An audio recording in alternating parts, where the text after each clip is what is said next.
রাজধানীর আগারগাঁও সরকারি বালিকা বিদ্যালয় থেকে মক ভোটিং এর বিস্তারিত জানাতে সরাসরি যুক্ত হচ্ছেন সহকর্মী মাহফুজা মুসলিহি। মাহফুজা, আমাদের এই মক ভোটিং এর কার্যক্রম সম্পর্কে জানাবেন। সুজানা, সকাল থেকে কিন্তু জানিয়েছিলাম যে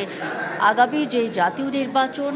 একই সঙ্গে গণভোট অনুষ্ঠানের যে অভিজ্ঞতা সেটি যাচাই করার লক্ষ্যেই কিন্তু নির্বাচন কমিশন এই মক ভোটিংয়ের আয়োজন করেছে এবং কিছুক্ষণ আগে প্রধান নির্বাচন কমিশন পরিদর্শন শেষে সাংবাদিকদের সঙ্গে যে ব্রিফ করলেন সেটি কিন্তু এরকম ছিল যে এই নির্বাচন আসলে কতটা সুষ্ঠু হবে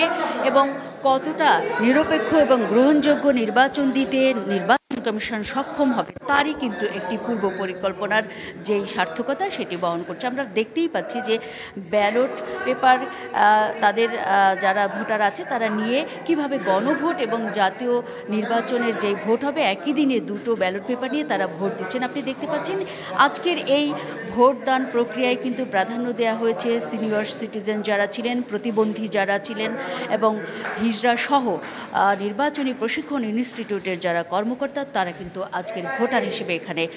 ভোটদানের অধিকার পেয়েছেন। আমরা দেখছি যে গোপন কক্ষ যেটি রয়েছে সেখানে কিন্তু একেবারেই স্বচ্ছ পদ্ধতিতে সবাই ভোট যেই প্রক্রিয়া সেটি কিন্তু তারা মেনটেন করতে পারছেন এবং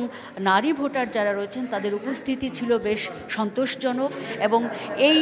বারের যেই নারী ভোটাররা মক ভোটিংয়ের জন্য এসছেন তাদের সঙ্গে আমি কথা বলে যেটি দেখেছি তারা বারবারই বলেছেন এখানে সুষ্ঠুভাবে ভোট হচ্ছে এবং আগামীতে গণভোট এবং জাতীয় যেই নির্বাচনের যে ভোটদান সেটি কিন্তু একদিনে হলে তাদের কাছে অসম্ভব বা আশঙ্কার কিছু মনে হয়নি, বরং নিরাপত্তা আরেকটু যদি জোরদার করা হয়, যেটি গত বছর বা গেল 15 বছরে আমরা দেখেছিলাম যে নারীদের ভয় দেখানো হতো। অনেক পুরুষ ভোটার যারা নিজের দলের নয় এরকম প্রভাবশালী ক্ষমতাসীন যেসব দল ছিল 15 বছর তারাও কিন্তু